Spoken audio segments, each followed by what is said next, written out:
ॐ सहनावतु सहनौ भुनक्तु सह वीर्यं करवावहै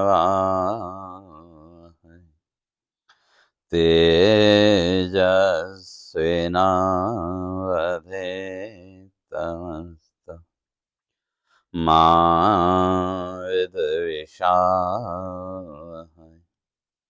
ॐ शान्ति शान्ति शान्ति। शङ्करं शङ्कराचार्यं केशवं बादरायणं सूत्रभाष्य कृतौ वन्दे भगवन्तौ पुनः पुनः। ईश्वरो गुरुरात्मेति मूर्तिभेदविभागिने व्योमवद्व्याप्तदेहाय दक्षिणामूर्तये नमः। ॐ शान्ति शान्ति शान्ति।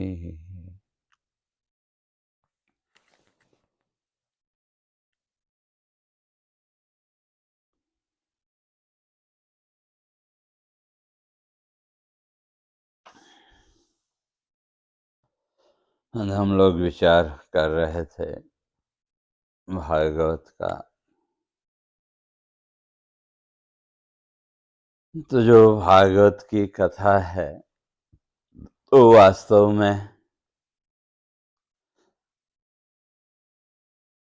वेदांत की ही चर्चा है और बहुत से आचार्यों का ये भी मानना है कि जो ब्रह्म सूत्र का मंत्र है धर्माद्यश्यतः जन्माद्यश्यतः, तो उस मंत्र की ही व्याख्या पूरी भागवत है। तो इसलिए भागवत के शुरू में जो मंगलाचरण जन्माद्यश्येतोन्वयादितरतः चार्थेष्वभिज्ञः स्वराट, तो भागवत का आरंभ भी वहीं से हुआ। और वो जो परमात्मा है तो कहा उसके लिए क्या करना है, सत्यम परम धीमहि।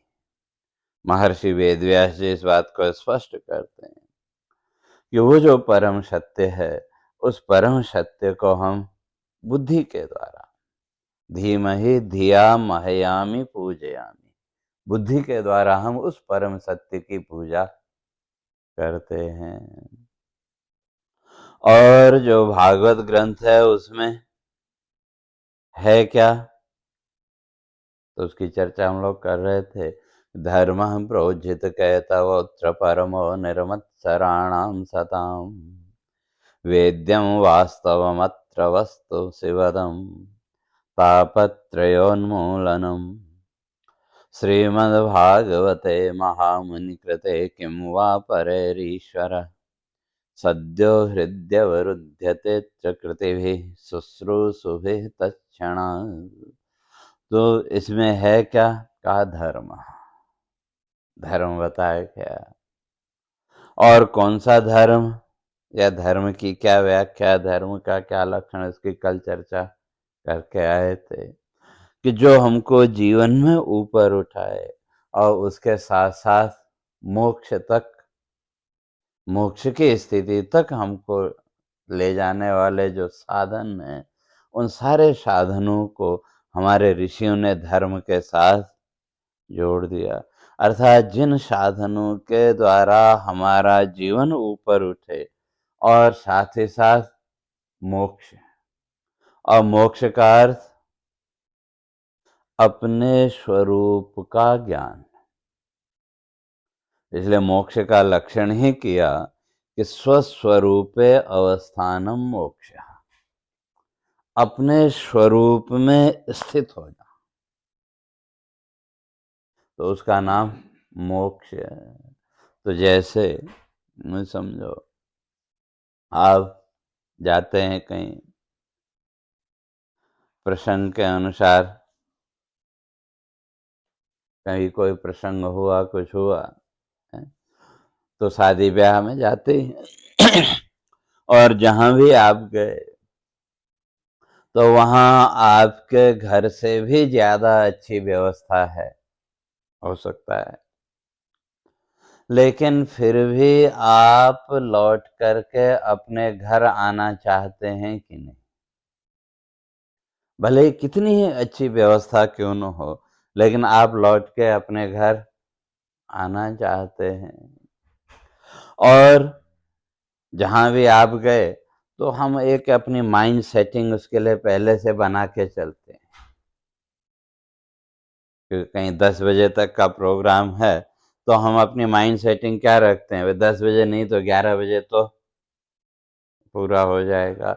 या हमको कहीं और भी जाना है तो बीच में एक हम अपना टाइम, जो भी प्रोग्राम है शुरू होने का हो, जो भी है, जो माना 7 बजे प्रोग्राम शुरू होना है तो हम एक को कहते हैं 7 नहीं तो 7:30 तो शुरू हो जाए, चलो 8:30 तक हम रहेंगे, फिर वह दूसरे काम के लिए निकल जाएंगे।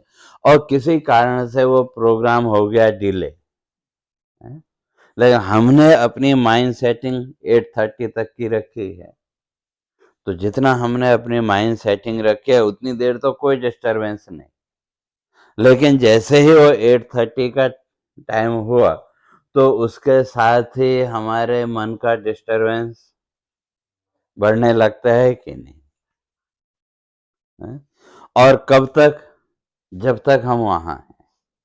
और जैसे ही हम वापस अपने घर के लिए चले, उसके साथ ही वो हमारा डिस्टरबेंस भी कम होने लगा कि नहीं?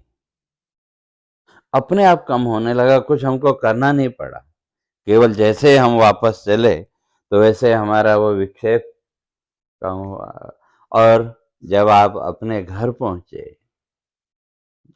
अपने घर पहुंचते ही जो भी आपकी जगह है, जैसे बाहर से जब आते हैं तो हर एक का अपना एक जगह होते हुए बाहर से आए तो वहां बैठते हैं कि नहीं, चाहे वो सोफा हो, चेयर हो, बेड हो, जो भी है। तो जैसे ही आके आप अपनी उस जगह पर बैठे, एक क्षण के लिए आप इस संसार की सारी चिंताओं से मुक्त हो जाते हैं कि नहीं? ठीक है, अगले क्षण में फिर वो चिंताओं को हम अपने ऊपर ओढ़ लेते हैं, लेकिन एक क्षण के लिए ही सही आप सारी चिंताओं से मुक्त हुए कि नहीं? और वो जो आपकी जगह है, उस जगह पर बैठते ही एक आनंद की अनुभूति होती है कि नहीं? तो वैसा ही है मोक्ष भी। इस जगह स्वस्वरूपावस्थानम, जैसे अपने स्थान में आते ही जो हमको एक विशेष आनंद, और उसको हम शब्दों से वर्णन नहीं कर सकते, लेकिन फीलिंग तो है कि थोड़ी देर के लिए हम सारी चिंताओं से मुक्त हो गए। बस उसी तरह से स्वस्वरूपावस्थानम, अपने स्वरूप में स्थित होना। तो जिस दिन हम अपने स्वरूप तक पहुंच गए तो उस दिन जीवन में भी वही आनंद की अनुभूति, वही प्रसन्नता की अनुभूति होगी। तो इसलिए उस लेवल तक ले जाने के जो साधन हैं, उन सारे साधनों को हमारे ऋषियों ने धर्म कह दिया कि भाई ये भी धर्म है, ये भी धर्म है, ये भी धर्म है। लेकिन अब उसके लिए स्टेप बाय स्टेप आगे बढ़ना पड़ेगा। तो इसलिए कहते हैं फिर ये जो धर्म साधना है ये क्या करे, निर्मत्सराणाम सताम। तो ये धीरे धीरे उस साधक के चित्त को भी शुद्ध करेगी। और जो भागवत कथा है इसमें जो वर्णन है वो किसके लिए, तो कहा निर्मत्सराणाम सताम, जो सज्जन है जिनका हृदय संसार के दोषों से दूर हो मुक्त हो चुका है, उनके लिए ये भगवान की कथा है। और जानने का वेद्यम वास्तवम अत्र वस्तु सेवदम। कहते हैं जानना क्या है, वास्तविकता। और किसकी वास्तविकता या क्या जानना है, तो पंचदशी में स्पष्ट किया कि 3 बातों का विचार व्यक्ति को हमेशा करना चाहिए। अगर जानना है, जीवन की वास्तविकता अगर समझनी है, जैसे कल चर्चा कर रहे थे कि जो वास्तविकता है तो किसकी, एक संसार की भी वास्तविकता को समझना है, और जिसको हम ईश्वर कहते हैं उसको भी समझना है, और जिसको आत्मा या ब्रह्म कहते हैं उसको भी समझना है। तो तभी रियलिटी का पता लगेगा कि वास्तविकता क्या है। तो इसलिए हमारे ऋषि स्पष्ट करते हैं कि विचारे तस्मात् जगत जीव परात्मना का 3 बातों का विचार हमेशा करना चाहिए, और जिसका हमने कभी विचार नहीं किया। एक का तो हम विचार करते हैं, लेकिन वो भी जैसे करना चाहिए वैसे नहीं किया। तो इसलिए किसका विचार, तो कहा जगत, जीव और परमात्मा। जगत का, जीव अर्थात मैं का, और परमात्मा का। और कहते हैं परमात्मा का तो विचार करने की उतनी जरूरत भी नहीं पड़ेगी। तो क्यों, जब आपने संसार का विचार किया, तो जैसे मैंने कल भी कहा था, तो संसार नाम की तो कोई वस्तु है ही नहीं।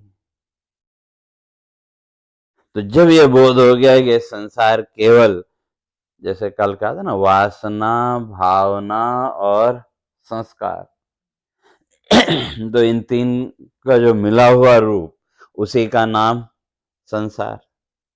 क्यों, जिसको भी हम संसार कहते हैं, वहां अगर देखें तो ये 3 ही चीज है, वासना, भावना और संस्कार। जैसे मैंने उस दिन भी कहा था, वो एक दृश्य सामने आया, वस्तु सामने आई, तो उस वस्तु के सामने आते ही उससे जुड़े हुए जो संस्कार वो हमारे हृदय में प्रकट हुए, और उन संस्कारों ने हमारे अंदर एक भाव पैदा किया, और उस भाव को फिर हमने सामने जो व्यक्ति या वस्तु है उस पर प्रोजेक्ट किया, और जैसे ही उस भाव को उसमें प्रोजेक्ट किया, तो उससे जुड़ी हुई हमारी जो वासनाएं, इच्छाएं हैं, वो जागृत हुई, और उन इच्छाओं को लेकर के फिर हमने एक नया संकल्प किया, और उस नए संकल्प ने हमारे चित्त में एक नए संस्कार को जन्म दिया। तो ये साइकिल चल पड़ा।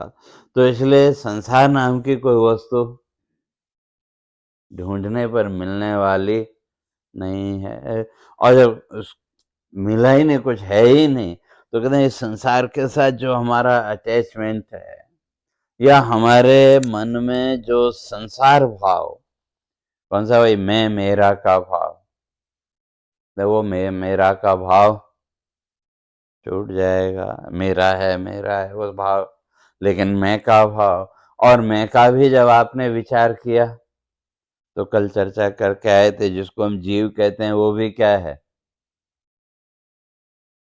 चैतन्यम यदधिष्ठानम लिंगदेहस्य पुनः चिच्छाया लिंगदेहस्ता तत्संगो जीव उच्यते।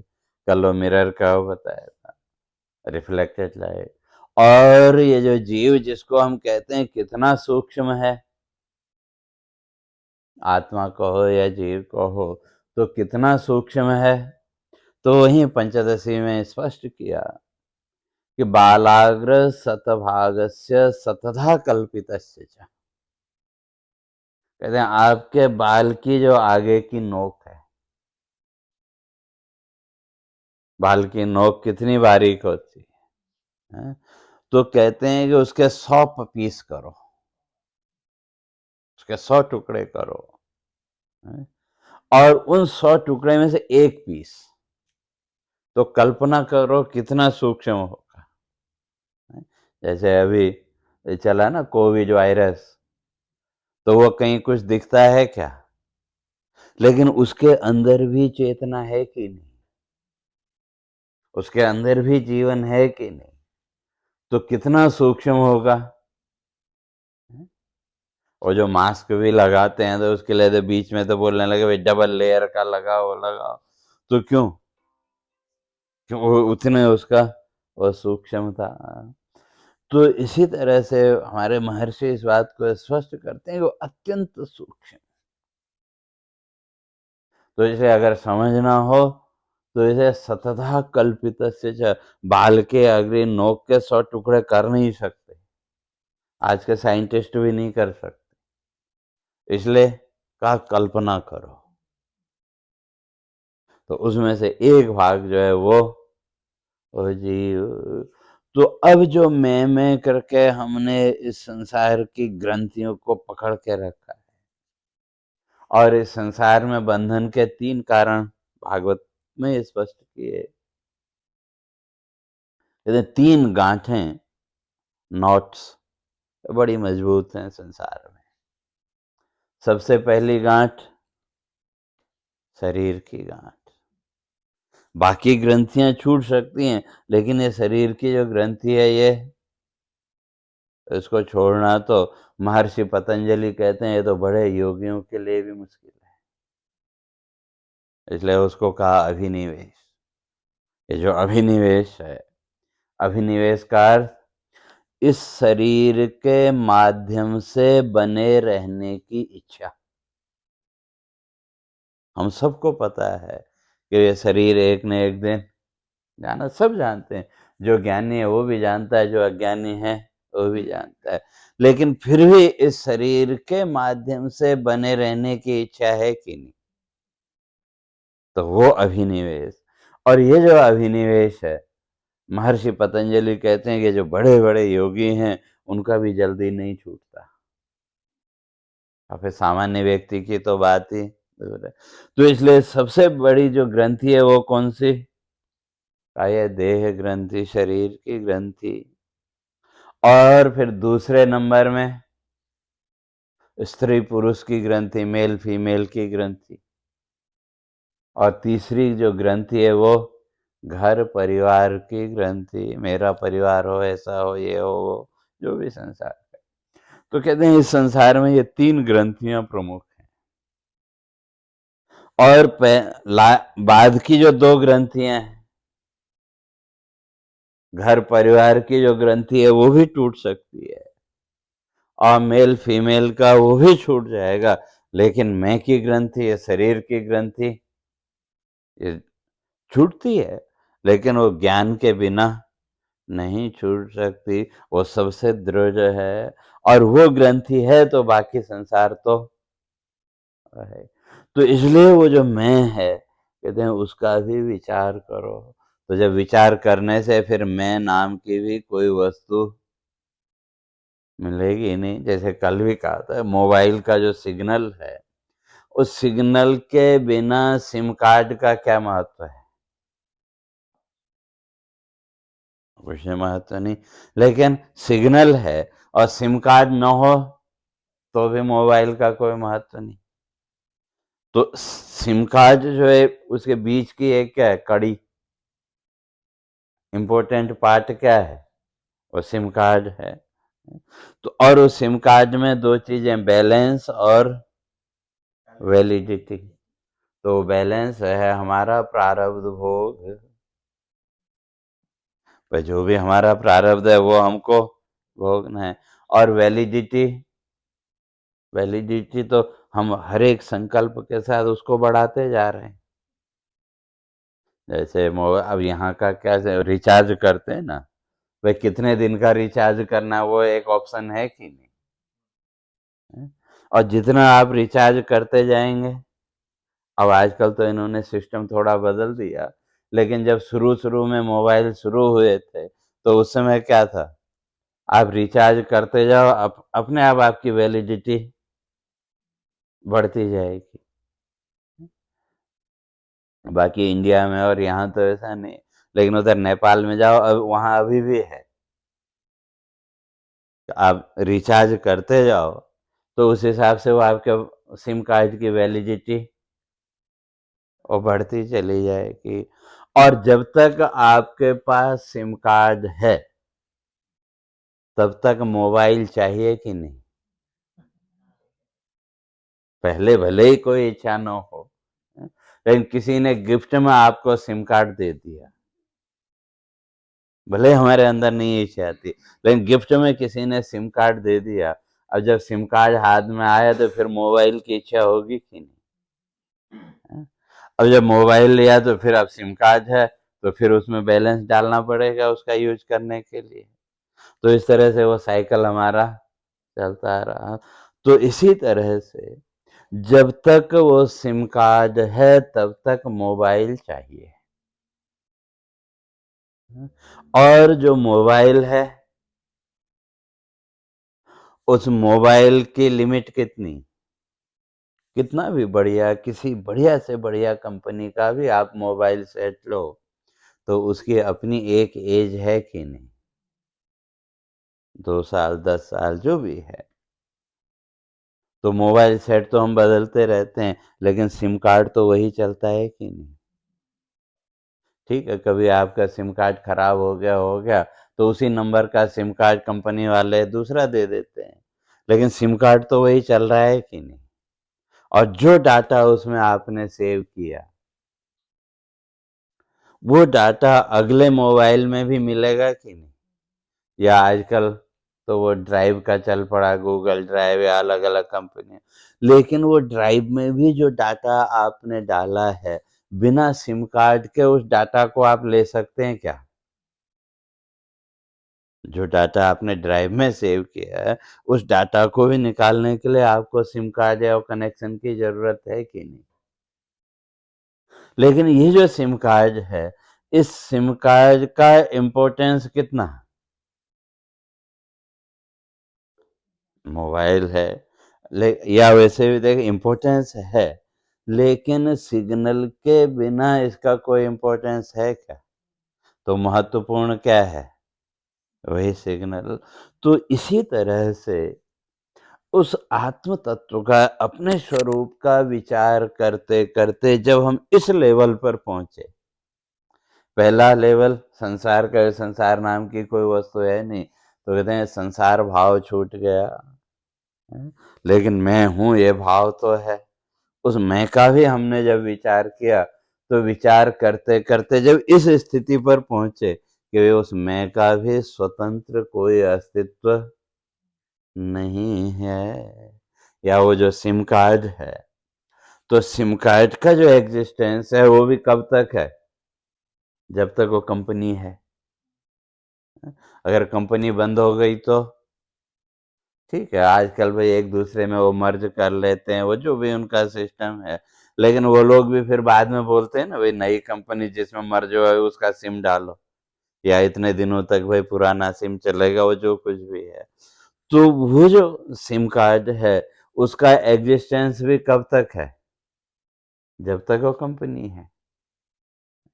और वो कंपनी या सिम कार्ड भी काम कब तक करेगा? जब तक वो सिग्नल उसको मिल रहा है।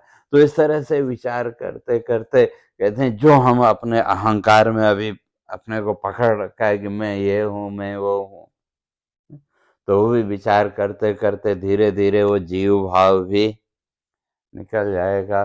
तो बचा क्या? ब्रह्मेव अवशिष्यते। तो कहते हैं फिर केवल ब्रह्म भाव ही बचेगा। तो इसलिए इन तीनों का विचार, जगत जीव परात्मन, और बीच में आया फिर ईश्वर भी है।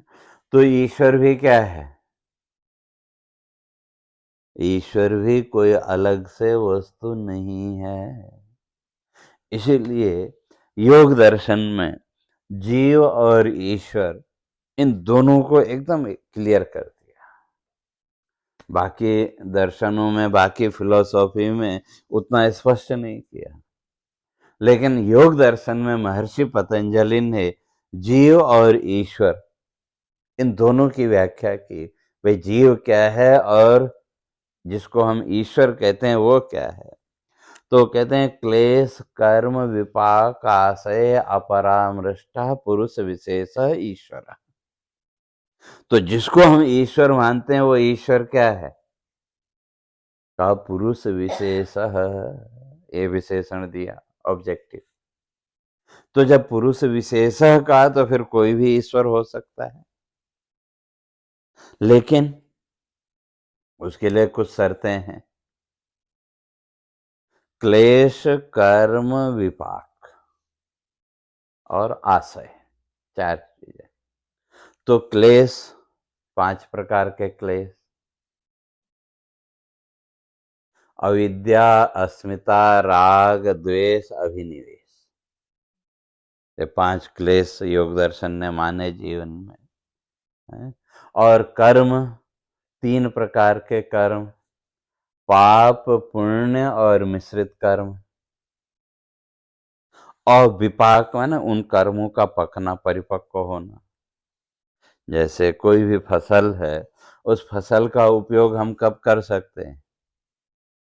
हमने फसल बोई तो पहले पौधा निकलेगा, फिर फल लगेगा, और जब वो फल पकेगा तो तभी हम उपयोग में ले सकते हैं ना। तो उसी तरह से कर्म सिद्धांत भी वही है। और हम लोग तो क्या सोचते हैं, हमने आज कर्म किया तो कल हमको फल मिल जाए या 2 घंटे बाद हमको फल मिल जाए। ऐसा नहीं है कि जो भी कर्म हमने किया, हमने बीज एक डाल दिया, चाहे वो पाप हो या पुण्य हो, हमने वो बीज जमीन में डाल दिया, और जब उसका समय होगा फिर वो अंकुर निकलेगा।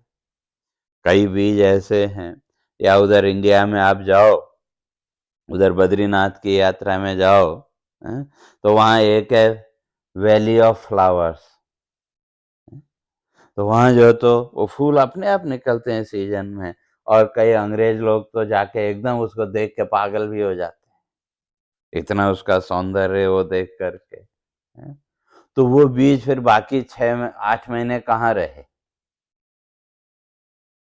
बाकी तो फिर 6 महीने तो वहाँ बर्फ रहती है। गर्मी में जब बर्फ निकलेगी तो फिर उसमें से वो अंकुर निकलता है, फिर वो पौधे तैयार होते हैं, फिर फूल आते हैं। तो इसी तरह से जो भी बीज हमने जमीन में डाला, तो उसको अंकुरित होने में समय लगेगा कि नहीं, स्प्राउटिंग में टाइम। और जब वो स्प्राउट निकला तो फिर उसमें उस समय के अनुसार फल लगेंगे। तो इसलिए कर्म, विपाक, विपाक माने उसका पकना, और फिर आशय, आशय माने उसका उपभोग। जब हम उस फल का उपयोग करेंगे तो हमको क्या मिलेंगे? 2 चीजें, सुख या दुख। तो जब आप बाजार से भी जब फ्रूट खरीद के लाते हैं तो बाहर से देखा बड़ा अच्छा है, बड़ा, और उसके साथ ही उसके टेस्ट आदि की भी कल्पना कहीं कहीं हमारे अंदर चलती है कि नहीं? अब घर में लाए तो जैसे हमने कल्पना की थी, अगर वैसा वो फ्रूट निकला तो प्रसन्नता हो, या उससे अच्छा निकला तो बड़े प्रसन्न होते हैं, और वैसा नहीं निकला तो दुख।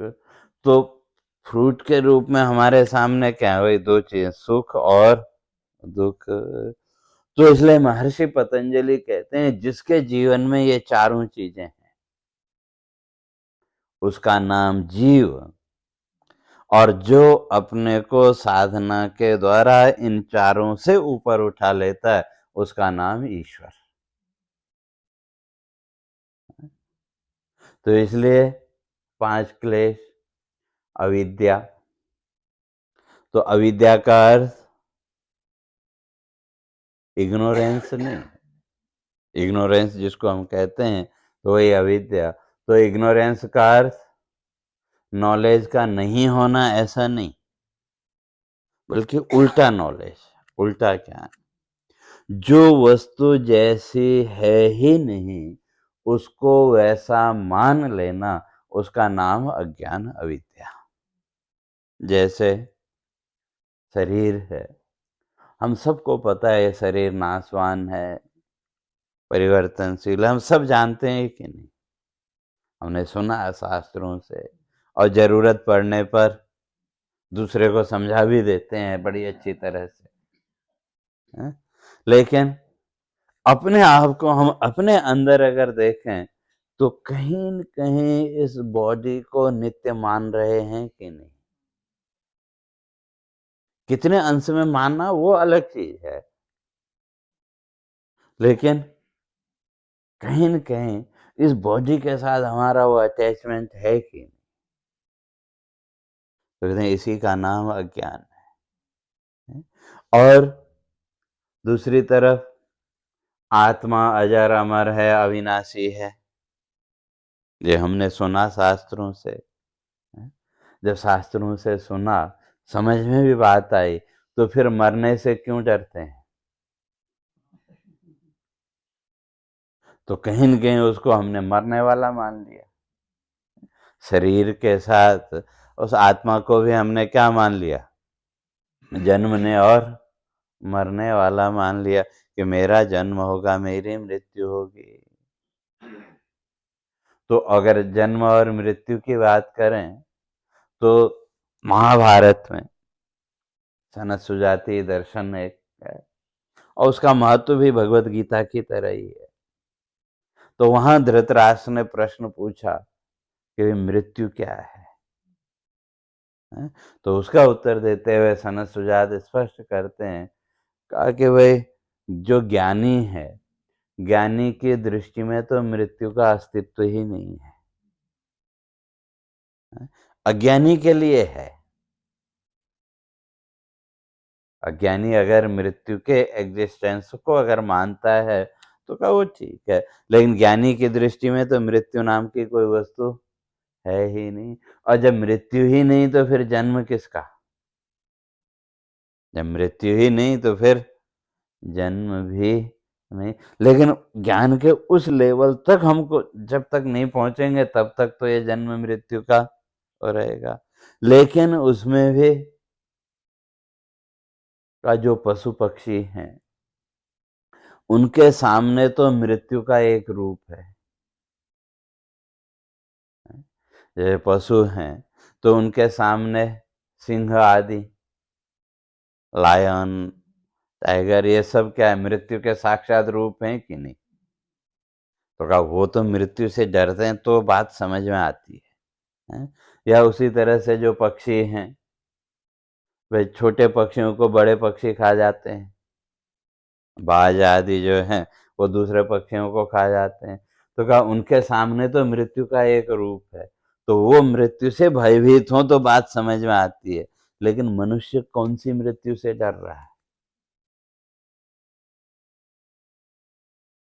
तो हमारे सामने मृत्यु का रूप कौन सा है? कोई रूप ही नहीं है। तो किसी ने कहा फिर यमराज, हमने तो यमराज को माना ना, और वो सत्यवान सावित्री की कथा में वो फंदा लिए हुए वो सब जो भी चित्र है। लेकिन जिसको हम यमराज कहते हैं, जिसको हम मृत्यु का देवता मानते हैं, वो तो वास्तव में ब्रह्म विद्या के आचार्य हैं। कठोपनिषद, तो कठोपनिषद में क्या है? ब्रह्म विद्या का उपदेश देने वाले कौन है? यमराज हैं। तो इसलिए वहां स्पष्ट किया कि भाई वो जो यमराज हैं, फिर उनको वहां कहते हैं शिव शिवानाम अशिव अशिवानाम। कहते हैं वो तो यमराज तो क्या है? वो तो जज है। जैसे जो जज है वो क्या करता है? जो ईमानदार जज है, वो भाई जैसे उसके सामने साक्ष्य आए उसके अनुसार। अब अगर किसी बेगुनाह को वो जज ने बरी कर दिया तो उसको वो जज भगवान का रूप दिखेगा कि नहीं? और किसी क्रिमिनल को जब वो सजा सुनाता है तब उनको वो यमराज जैसा दिखता है कि नहीं? व्यक्ति तो एक ही है। तो उसी तरह से कहते हैं वो जिस यमराज से मनुष्य डरता है, वो तो वास्तव में क्या है? शिवः शिवानाम। कहते हैं जो पुण्य कर्म हैं उनके लिए तो वो भगवान शिव का स्वरूप है, और जो पापात्मा हैं, जो क्रिमिनल हैं, उनके लिए अशिवः, रौद्र रूप भगवान शिव का। क्यों? विनाश करने वाले भी कौन है? भगवान शिव ही हैं। तो इसलिए मृत्यु से तो भयभीत होने की जरूरत नहीं है। तो कहने का अर्थ, लेकिन अपने ही अज्ञान के कारण, और इस अज्ञान का भी कारण क्या है? हमने शास्त्रों को सुना तो सही, बात समझ में भी आई, लेकिन कभी उन बातों का हमने विचार नहीं किया, बस हमने उस शब्द ज्ञान को ही ज्ञान समझ लिया। तो इसलिए कहते हैं अविद्या, अर्थात जो वस्तु जैसी है ही नहीं उसको वैसा मान लेना। और जब अविद्या है तो क्या अस्मिता भी रहेगी, और अस्मिता का अर्थ अहंकार का भाव, मैं भी कुछ हूं, इस तरह का भाव। इसलिए हर एक भाव के लिए संस्कृत में अलग अलग शब्द दिए, लेकिन यहाँ अस्मिता का सामान्य भाव ये है कि मैं भी कुछ हूं। और वो कब तक? जब तक अज्ञान है जीवन में, कहते हैं स्वयं के होने का अहंकार भी रहेगा, अविद्या अस्मिता। और जब वो अस्मिता है तो क्या राग और द्वेष, राग भी रहेगा, द्वेष भी रहेगा। तो जिससे हमको सुख मिला या हमारे मन के अनुकूल कोई वस्तु या व्यक्ति हमको दिखा तो उसके साथ हमारा अटैचमेंट हो गया, राग हो गया, और उसके विपरीत मिला तो हम उससे थोड़ा दूर हो गए, द्वेष का भाव। लेकिन द्वेष में भी राग है कि नहीं? जिससे हम द्वेष करते हैं तो वहां भी राग तो है कि नहीं? वहां भी राग का भाव तो है। तो राग द्वेष, और जब राग द्वेष है तो कहते हैं अभिनिवेश तो है। अभिनिवेश अर्थात इस शरीर के माध्यम से रहने की इच्छा। और जो ईश्वर या ज्ञानी जिसको हम कहते हैं वो इन पांचों से ऊपर उसने अपने को उठा लिया। इसलिए वहां परामृष्ट अपरामृष्ट, तो जो इन सब में बंधा हुआ है उसका नाम जीव, और जो इन सब से ऊपर उठ गया उसका नाम ईश्वर। अविद्या, अस्मिता, राग, द्वेष, अभिनिवेश, ये पांच क्लेश। क्लेश माने दुख के कारण। इसलिए क्लेश। दूसरा आया कर्म, तीन प्रकार के कर्म, पाप, पुण्य और मिश्रित कर्म। और पाप कर्म का फल दुख, पुण्य का फल सुख, और मिश्रित कर्म जिसमें सुख और दुख दोनों एक साथ आ जाएं। आप न हंस सकते हैं न रो सकते हैं। कई बार ऐसी परिस्थिति आती है जीवन में, एक तरफ आपको कोई दुख का समाचार मिला और दूसरी तरफ खुशी का समाचार मिला। अब वहां अंतर्द्वंद हो जाता है कि नहीं? किधर जाएं, इधर जाएं या इधर जाएं? एक के यहाँ गए तो दूसरा नाराज होगा। भाई दोनों, कई बार ऐसी परिस्थिति आती है। और ठीक है, घर में और सदस्य हैं तो फिर हम कहते हैं चलो तुम वहां चले जाओ, हम वहां चले जाते हैं। भाई दोनों, अगर व्यक्ति अकेला हो तब इधर भी नहीं जा सकता है, इधर भी नहीं, अर्थात हंस भी नहीं सकते और रो भी नहीं सकते। वो स्थिति जब आ जाए, कहते हैं वो मिश्र कर्म फल है, जहाँ पाप और पुण्य दोनों एक साथ आके फल देने के लिए खड़े हो जाएं। तो ये तीन प्रकार के कर्म जीव इनमें बंधा हुआ है, और जो ईश्वर है वो उसने अपने को साधना के द्वारा इससे भी ऊपर उठा लिया। और विपाक, उसका पकना, कर्म का पकना, और फिर आशय, उसका सुख दुख रूप फल। तो इन चारों से जो ऊपर उठ गया, तो ऐसा जो साधक है, तो महर्षि पतंजलि कहते हैं वो ईश्वर की श्रेणी में पहुंच जाएगा, वो ईश्वर की स्थिति तक पहुंच जाएगा। अर्थात वो जो ईश्वर के अंदर जो शक्तियां हम मानते हैं, तो वो सारी शक्तियां उसके पास भी आ जाएंगी। और जो इन चारों में बंधा हुआ है, कहते हैं उसका नाम जीव है। तो इसलिए वो वास्तविकता को, और ये वास्तविकता जीवन की जो वास्तविकता है, ठीक है हमारी अपनी अपनी कल्पना है, अपनी अपनी लेकिन उसको समझने के लिए जिन ऋषियों ने अपना पूरा जीवन इन तत्वों को, इन रहस्यों को समझने में लगाया, तो जब तक उनके अनुभव का लाभ हम जीवन में नहीं लेंगे तो तब तक हम जीवन को नहीं समझ सकते। इसलिए वेद्यम वास्तवम अत्र वस्तु शिवदम। और जैसे जैसे ये सब चीजें हमारी समझ में आएंगी तो उसका फल क्या होगा? शिवदम। धीरे धीरे फिर वो अटैचमेंट हमारा कम होगा और हमारे जीवन में शांति की अनुभूति। अब तापत्रयोन्मूलनम। और तीनों प्रकार का जो ताप है, आधि भौतिक, आधि दैविक और आध्यात्मिक, इन तापों से हम ऊपर उठेंगे। और वैसे तो 21 प्रकार के दुख हमारे ऋषियों ने माने हैं। इस संसार में दुख कितने प्रकार का? 21। महर्षि कणाद और न्याय दर्शन महर्षि गौतम वो कहते हैं कि संसार में कितना दुख है? 21 प्रकार का दुख है। इन दुखों से आप मुक्त हो गए तो आपने मोक्ष प्राप्त कर लिया। और बाकी में 3 ही प्रमुख रूप से माने सामान्य उसमें। तो आधि भौतिक माने फिजिकल, और आधि दैविक नेचुरल डिजास्टर, अर्थक्वेक आया, कहीं साइक्लोन आया, वो आया। और आध्यात्मिक हम साधना में जो हमको दुख मिलते हैं वो। तो अब जो 21 प्रकार के जो दुख हैं वो कौन कौन से? हमारी 6 इंद्रियां, 5 इंद्रियां और एक मन। मन भी तो सुख दुख का अनुभव करता है कि नहीं? तो इसलिए हमारे ऋषियों ने मन को भी इंद्रिय के रूप में स्वीकार किया। तो कहते हैं ये जो हमारी 6 इंद्रियां हैं, इन्होंने हमको जीवन में आज तक क्या दिया? सुख की एक कल्पना है, लेकिन सुख अगर ईमानदारी से देखें तो हम जीवन में सुख का कभी उपभोग कर ही नहीं पाए।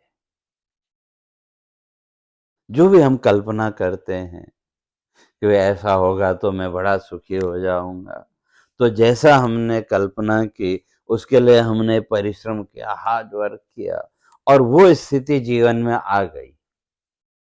लेकिन जैसे ही वो हमारी कल्पना की स्थिति हमारे जीवन में आ गई तो उसके नेक्स्ट मोमेंट में, अगले ही क्षण में, उस स्थिति को बनाए रखने की चिंता वो अपने आप आ जाती है कि नहीं? तो अब जिस व्यक्ति के जीवन में चिंता हो वो सुखी हो सकता है क्या? अगर विचार करके देखें तो हम जीवन में कभी सुख का उपभोग कर ही नहीं पाते। केवल कल्पनाएं हमारी हैं कि ऐसा होगा तो ऐसा करेंगे, ऐसा होगा तो ऐसा करेंगे। बचपन से लेकर के आज तक अगर देखें, सुख की कल्पनाएं तो हमारी चलती रही और उन कल्पनाओं में हमने दुख को ही सुख समझ लिया। इसलिए महर्षि पतंजलि वहां कहते हैं, परिणाम ताप संस्कार सर्वम दुखम विवेकिना। जो विचारशील व्यक्ति का उसकी दृष्टि में सर्वम दुखम, सब दुख ही दुख है।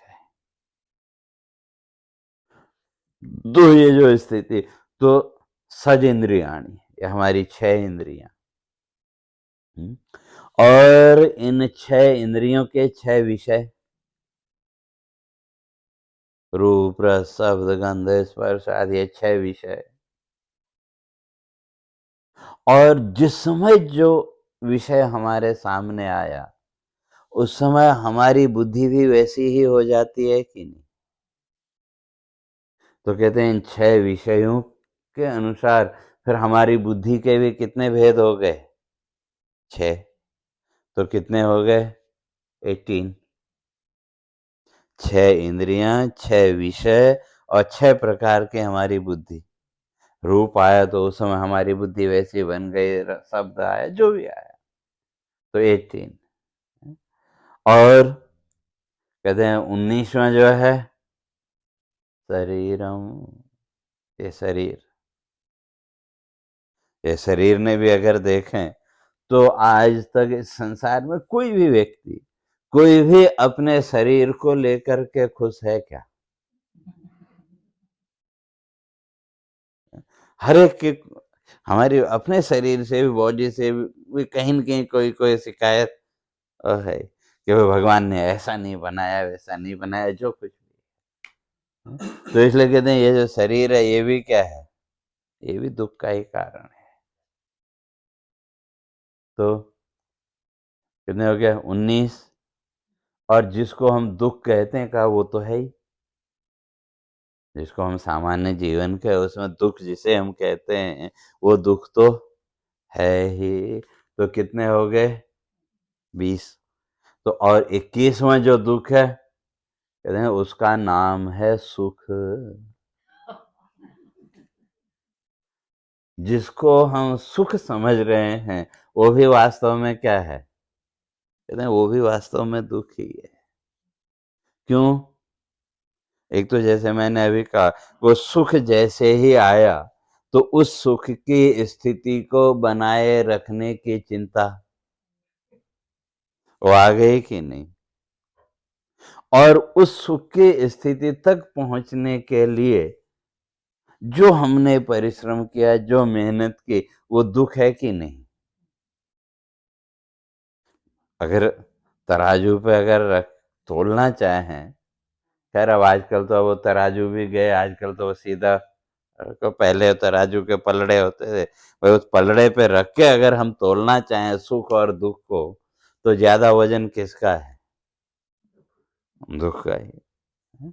तो सुख तो एक क्षण के लिए आया, हम उसका भी उपभोग नहीं कर पाए, क्यों? अगले ही क्षण फिर वो चिंता ने फिर आके हमको घेर लिया। तो इसलिए वो कहते हैं 21वां जो दुख है उसका नाम सुख। इसलिए महर्षि पतंजलि कहते हैं सर्वम दुखम विवेकिना। जो विवेकी व्यक्ति है, विचारशील व्यक्ति है, उसकी दृष्टि में तो इस संसार में दुख के अतिरिक्त और कुछ है ही नहीं। तो इसलिए तापत्रय उन्मूलनम, तो इन तीन हर तरह के जो दुख है उस दुख से ऊपर उठना। यह जो श्रवण करे किसका? शुश्रूषुभिः तत्क्षणात्, जो उसका श्रवण करने वाले हैं तो उनको इससे ऊपर उठाना, यही जो है तो भागवत का उद्देश्य है। और ये जो भागवत की कथा, ये कल भी कहा था, पिबत भागवतम रसालयम, ऐसे कहते हैं इस भागवत रूपी जो रस है इसका पान करो। और इसमें जो है तो जो लीला चर्चा है वो किसकी? भगवान कृष्ण की कथा। और जब हम कृष्ण कहते हैं तो कृष्ण शब्द सुनते ही हम एक चतुर्भुज रूप को अपने सामने कर लेते हैं। जबकि भागवत में भी और दूसरे पुराणों में भी जब गर्गाचार्य जी ने नामकरण किया तो उस समय भगवान के नाम का अर्थ भी उन्होंने स्पष्ट किया कि वो नाम क्यों रख रहे हैं। आजकल जो कथाकार वगैरह हैं वो तो सब उतनी गहराई में कोई जाता नहीं है कि उनको समय पूरा करना है। तो जो कृष्ण शब्द है तो उसके लिए हमारे शास्त्रकारों ने स्पष्ट किया, और कृष्ण शब्द की बहुत व्याख्याएं पुराणों में है। तो इसलिए वेदांत की दृष्टि से अगर देखें तो कहते हैं कृषिर्भूवाचक शब्दर्णश्च निर्वृत्तिवाचक तयोर ऐक्यम परम ब्रह्म कृष्ण इत्यभिधीयते। तो जो कृष्ण शब्द है उसमें उसके दो भाग के, कृष और ण। तो कहते हैं कृषिर्भूवाचक शब्द, जो कृष शब्द है वो संस्कृत में भू सत्तायाम अर्थात एग्जिस्टेंस। तो कृष्ण शब्द में जो कृष वर्ण है वो एग्जिस्टेंस का प्रतीक है। और एग्जिस्टेंस कैसा? णश्च निर्वृत्ति, निर्वृत्ति है आनंद, आनंद, ब्लिस कह लो, जो भी कह लो। तो वो आनंदात्मक जो एग्जिस्टेंस है, इसलिए तयो ऐक्यम कहते हैं एग्जिस्टेंस और आनंद इन दोनों को मिला दो, इन दोनों का मिलाना तयो एकम परम ब्रह्म, वही पर ब्रह्म है। और उसी पर ब्रह्म को कहते हैं कृष्ण इत्यभिधीयते, यहाँ कृष्ण शब्द के द्वारा कहा गया। और भी बहुत सी व्याख्याएं कृष्ण शब्द की हैं, तो एक मैं आपके सामने रखता हूँ। तो इसलिए जब गर्गाचार्य जी नामकरण करते हैं तो वहाँ वो शब्द का अर्थ वो बताते हैं। और इसीलिए हमारे यहाँ पहले ज़माने में जितने भी नाम होते थे बालकों के, बालिकाओं के, तो जो बच्चों के नाम किसी न किसी देवता के नाम से जुड़े हुए होते थे कि नहीं, किसी न किसी रूप में। और बालिकाओं के नाम किसी न किसी देवी के नाम से। तो उसके पीछे भाई वो नाम वैसा रखने का उद्देश्य क्या था कि भाई आप संसार के कार्यों में हो सकता है भगवान का नाम लेना भूल जाएं, लेकिन कम से कम आपने अपने घर में बच्चों का नाम भगवान के नाम के साथ जोड़ के रखा, तो उसी बहाने कम से कम जब आप बोलेंगे तो भले ही आपके ध्यान में न हो, लेकिन कम से कम आपकी जिह्वा से ईश्वर का नाम तो निकला। तो उसके द्वारा धीरे धीरे आपके वाणी तो शुद्ध होगी, और बोलते बोलते कभी न कभी तो वो ईश्वरीय भाव जागृत होगा। और आपका ही नहीं, दूसरे लोगों का भी। भाई सब जगह क्या हुआ फिर, भाई वही नाम रखे तो किसी न किसी रूप में जिसको भी हम संबोधित करेंगे, जिसका भी नाम लेंगे, किसी न किसी रूप में भगवान का नाम तो आ रहा है कि नहीं।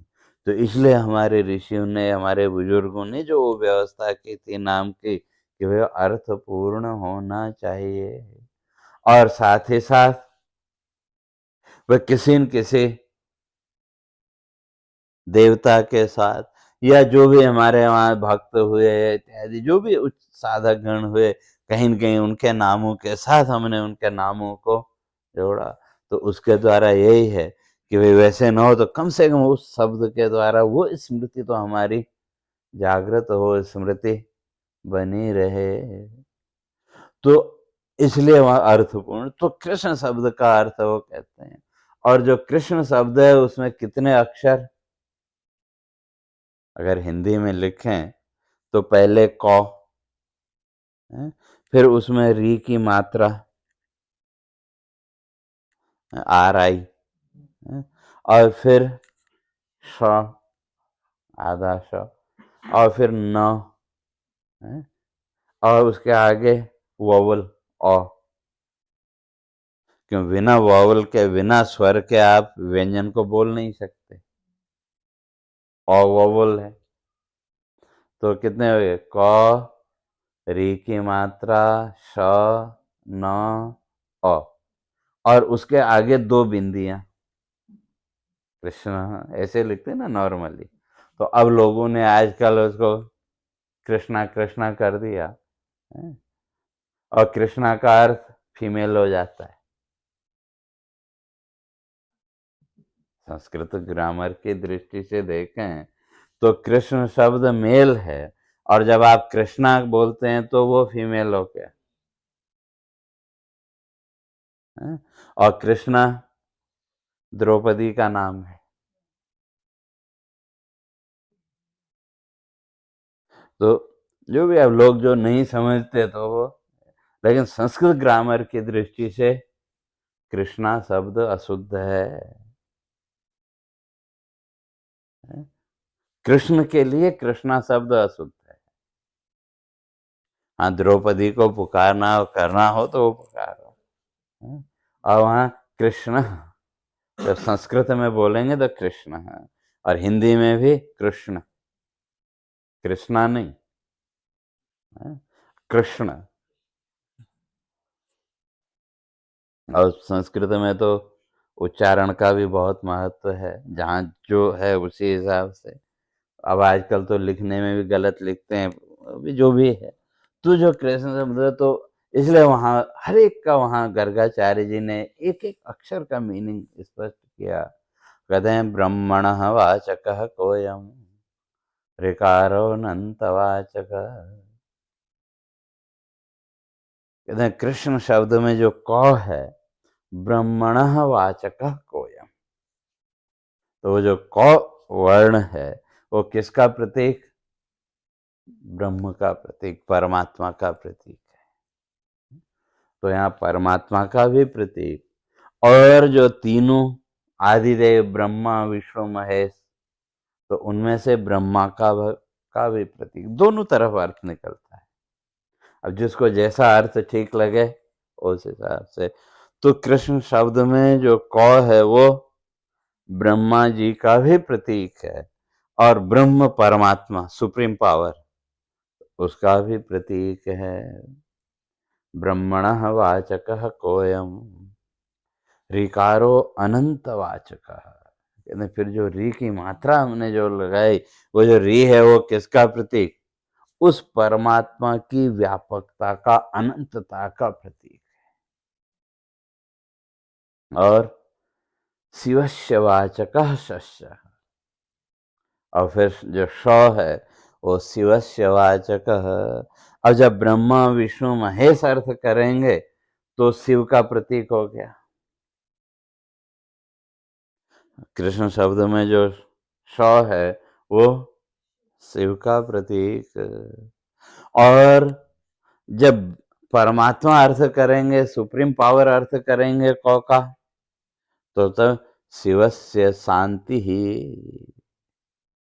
जब हमने उस परमात्मा को, उस सुप्रीम पावर को जान लिया, उसकी व्यापकता को हमने जब जान लिया, तो जीवन में शांति आएगी कि नहीं? अपने आप शांति आएगी कि जब उस परमात्मा के अतिरिक्त और कुछ है ही नहीं। अभी हम बोलते तो हैं लेकिन अनुभव में नहीं। जिस दिन वो अनुभव में आ गया तो उस दिन किसके लिए हम चिंता करेंगे? और जब कोई चिंता ही नहीं है तो जीवन में शांति का अनुभव तो अपने आप होगा ही। और वो जो शांति है वो फिर आर्टिफिशियल नहीं होगी, वो नेचुरल। तो इसलिए भगवान शिव का भी प्रतीक और शांति का भी प्रतीक शिवस्य वाचकः सस्य। और नकारो धर्मवाचक। कहते हैं जो नौ है तो वो किसका प्रतीक? धर्म का प्रतीक। और अकारो विष्णुरुद्दिष्ट श्वेत द्वीप निवासिनः। कहते हैं फिर आगे वोवल जो अ है वो किसका प्रतीक? विष्णु का प्रतीक। और त्रिदेव में जब मानेंगे तो ब्रह्मा विष्णु और महेश तीनों हो गए। क ब्रह्मा का प्रतीक, स भगवान शिव का प्रतीक, अ विष्णु का प्रतीक है। और इनकी अनंतता और धर्म री और नौ के द्वारा। और जब वहाँ व्यापक अर्थ करेंगे, सुप्रीम पावर अर्थ करेंगे, तो तब विष्णु का अर्थ, तो जो विष्णु शब्द है संस्कृत ग्रामर में दो तरह से बनता है। वो जो संस्कृत ग्रामर है वो शब्दों की मशीन है। शब्द जैसा बनाना चाहें आप संस्कृत ग्रामर से बना सकते हैं। तो इसलिए जो विष्णु शब्द है वो दो अर्थों में वहाँ प्रयोग तो दो तरह से बनता है। एक वे वेष्टि विष्णु और विष अनुप्रवेशन है।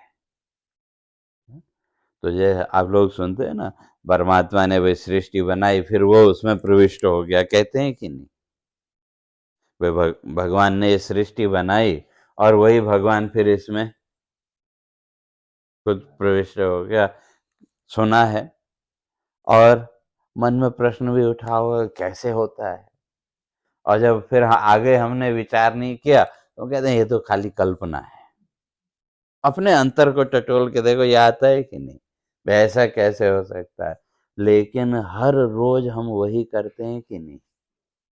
जैसे मैंने कल कहा था, एक दिन में आपने अपने कितने रूप देखे? उन रूपों का निर्माण किसने किया? हमने ही किया ना। और उसमें प्रविष्ट कौन हुआ? हम ही है कि नहीं? तो फिर जब हम कर सकते हैं तो परमात्मा नहीं कर सकता क्या? तो विषाणु अगर तत्सृष्ट्वा तदेवानुप्राविशत्, उसने रचना की और वो स्वयं ही फिर उस रूप में प्रकट हो गया जैसे हम होते हैं।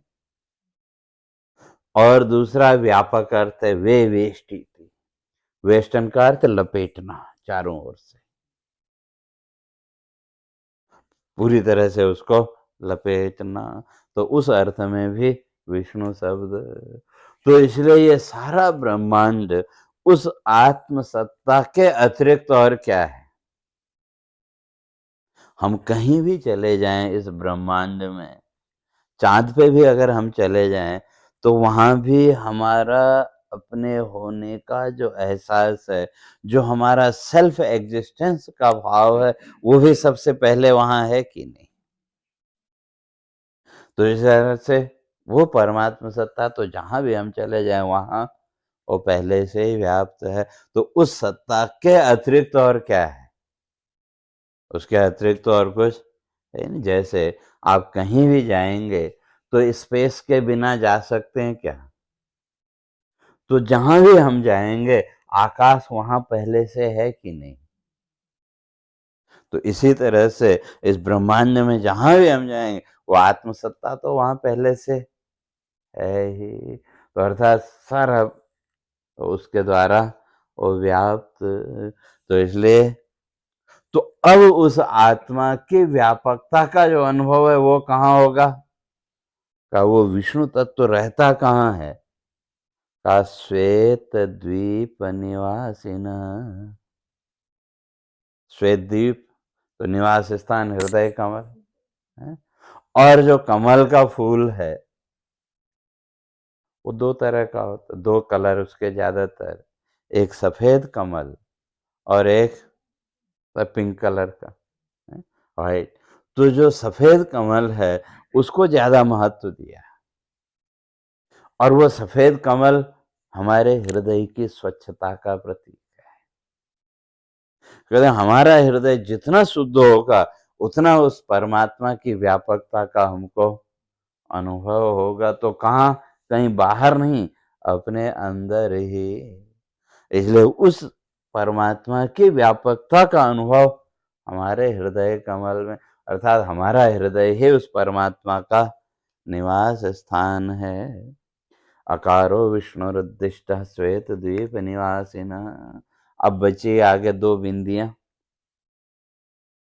तो कहते हैं नर नारायणार्थ से विसर्गो वाचक स्मृत। तो वो जो दो बिंदियां आगे हैं वो नर और नारायण, इन दोनों का प्रतीक वो दो बिंदियां। अब इस तरह से अगर विचार करके देखें तो उस कृष्ण शब्द के अंदर पूरा ब्रह्मांड आ गया कि नहीं? तो इसलिए इस संपूर्ण ब्रह्मांड का जो अधिष्ठात्री देवता है उसका नाम कृष्ण। अब ठीक है, वो किस रूप में आप उस सत्ता को स्वीकार करते हैं वो आपके ऊपर है। तो इसलिए कहते हैं उस तत्व की जो कथा है, उस व्यापक तत्व को समझने के लिए ये सारी भागवत की कथा।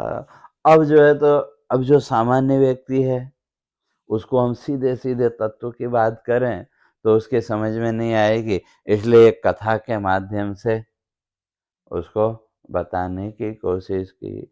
और भागवत की कथाओं के संक्षेप से चर्चा मैं सोचता हूँ फिर अपने पास जो बाकी के कितने 2 दिन है तो उसमें जो है तो उन कथाओं के संक्षेप में चर्चा फिर आगे करेंगे।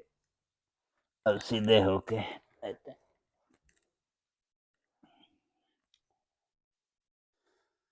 हरे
पूर्णमदः पूर्णमिदं पूर्णात् पूर्णमुदच्यते पूर्णस्य पूर्णमादाय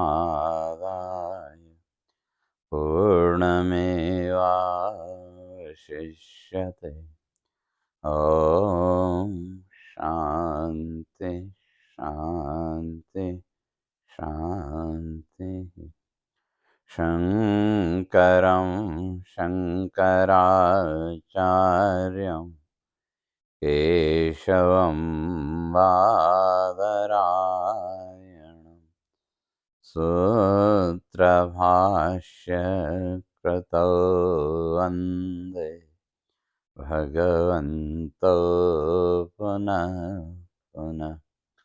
ईश्वरो गुरुरात्मेति मूर्तिभेदविभागिने व्योमवद्व्याप्तदेहाय दक्षिणामूर्तये नमः।